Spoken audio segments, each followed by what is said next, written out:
अगं तुला काही कळालं का नाही, तुला काही कळलं काय झालं? सगळ्या जणी गवळणी म्हणायला लागल्या. आणि जगात सगळ्यात फास्ट नेटवर्क दोनच आहेत. जगात सगळ्यात फास्ट नेटवर्क दोनच आहेत. एक आहे ईमेल आणि दुसरा आहे फिमेल.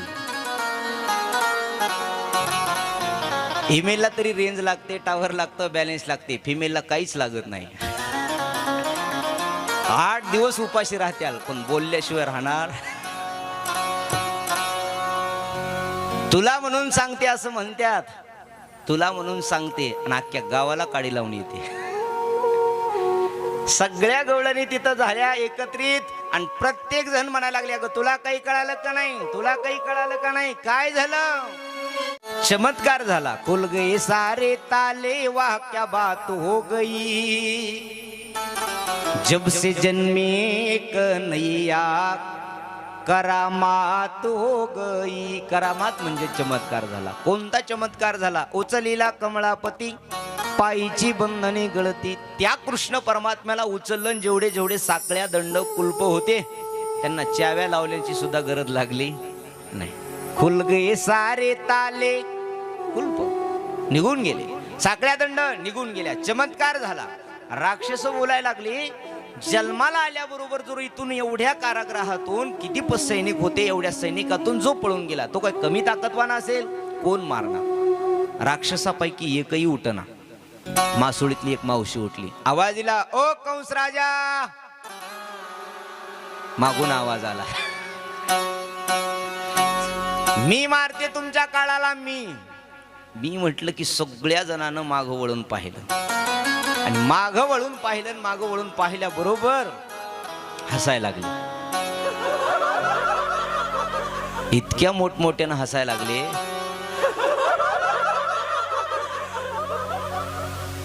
राक्षस हसायला लागले म्हणून कंस राजानं जरा बारकाईनं बघितलं, काऊन हसायले, का बरं हसत असतील? कारण ती मावशी दिसायला इतकी सुंदर होती. तिनं कधी दात घासले नव्हते, तिनं कधी ब्युटी पार्लरला गेली नव्हती. अकराळ विक्राळ स्वरूप तिचं पाहिलं आणि राक्षस हसायला लागली. आणि ती हसणाऱ्याला म्हणायला लागली, अहो हसता काय?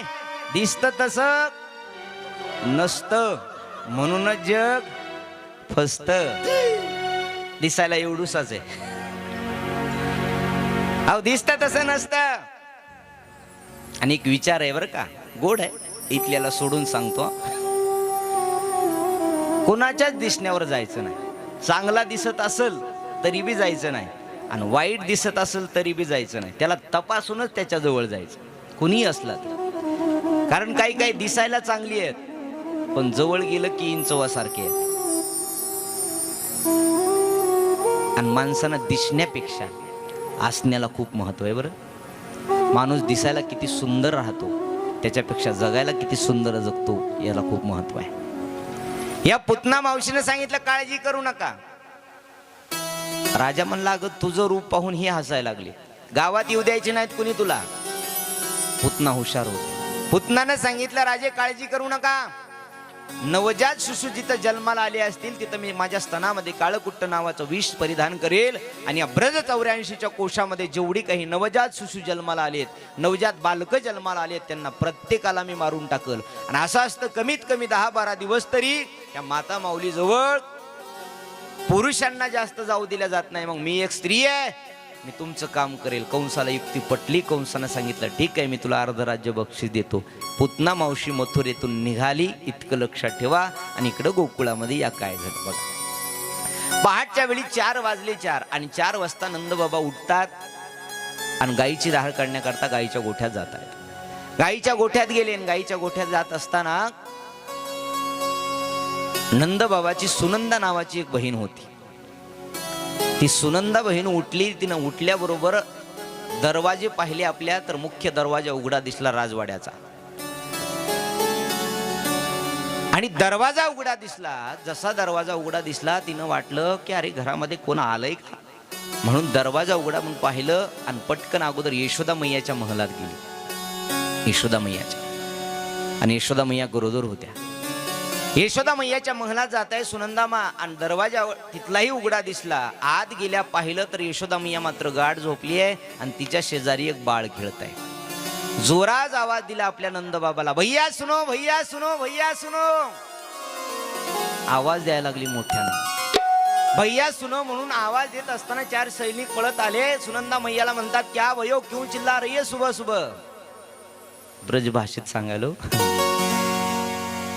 क्या भय क्यों चिल्ला रही है सुबह सुबह इतने. भैया सुनो रटते जा रही हूं, क्या हुआ.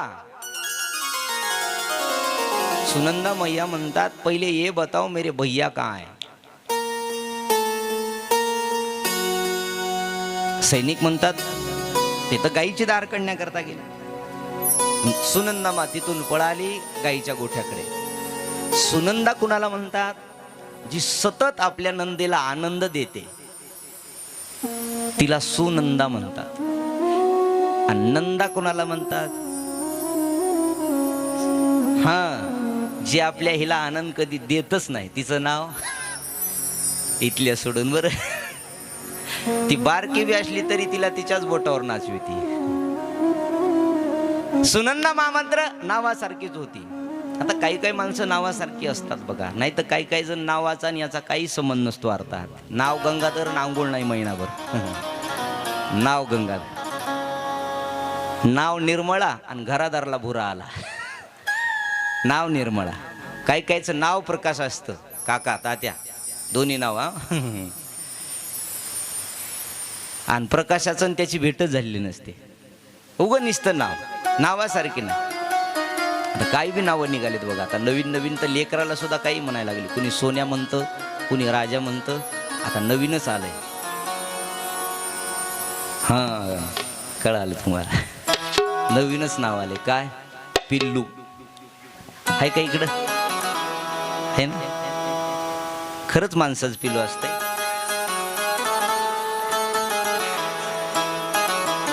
काही बी म्हणायला लागली लोक.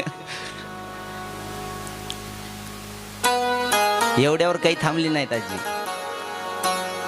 काही शिकलेल्या बायाने ते इतकं वाटोळ केलं.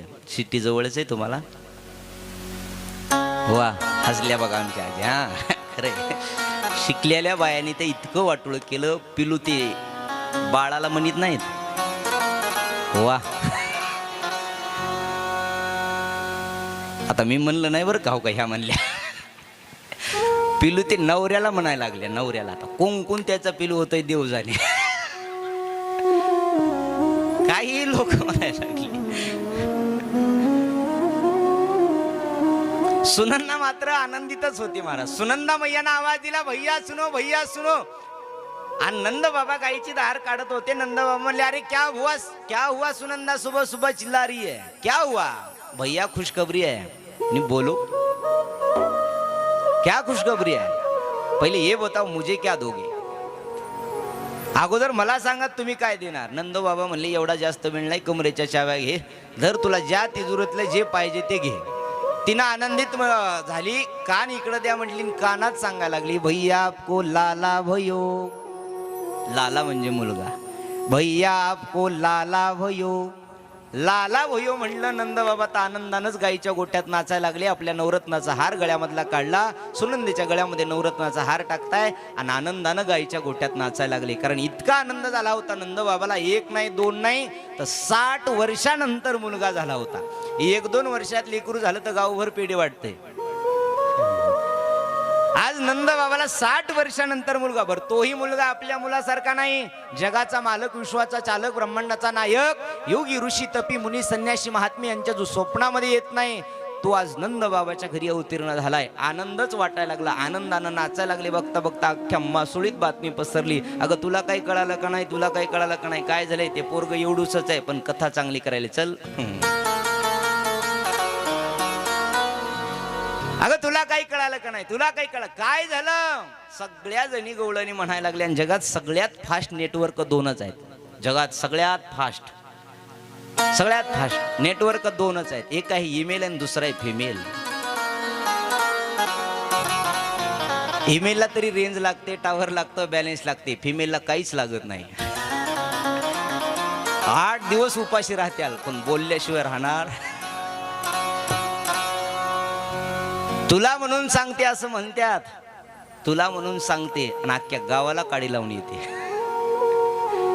सगळ्या गवळणी तिथं झाल्या एकत्रित आणि प्रत्येक जण म्हणायला लागले, अगं तुला काही कळालं का नाही, तुला काही कळालं का नाही, काय झालं. मनाती गवळणीला पुत्र झाला, झाला यशोदेला, पुत्र झाला, झाला यशोदेला. हे गवळण मनाती गवळणीला, गवळण पुत्र झाला, झाला यशोदेला, पुत्र झाला, झाला यशोदेला. हरी गवळण मनाती गवळणीला, गवळण मनाती गवळणीला, पुत्र झाला, झाला यशोदेला, पुत्र झाला, झाला यशोदेला. हरी गवळण मनाती गवळणीला, गवळण मनाती गवळणीला, पुत्र झाला, झाला यशोदेला, पुत्र झाला, झाला यशोदेला. ज्यांना आनंद घ्यायचा आहे, आजचा दिवस आपला आनंदाचा आहे. बरं, ज्यांना आनंद घ्यायचा आहे, एक तासच गवळणीच होणार आहे. ज्यांना नाचा वाटतंय मनातून, हा दिवस मनसमोर नाही, हा दिवसाला पुनरावृत्ती नाही. ज्याला नाचा वाटतंय आनंदानं नाव घ्यायचे, इशारा करायची गरज लागू नये. आनंद घ्यायचाय, उठायचाय. हरी गवळण मनाती गवळणीला, गवळण मनाती गवळणीला, पुत्र झाला,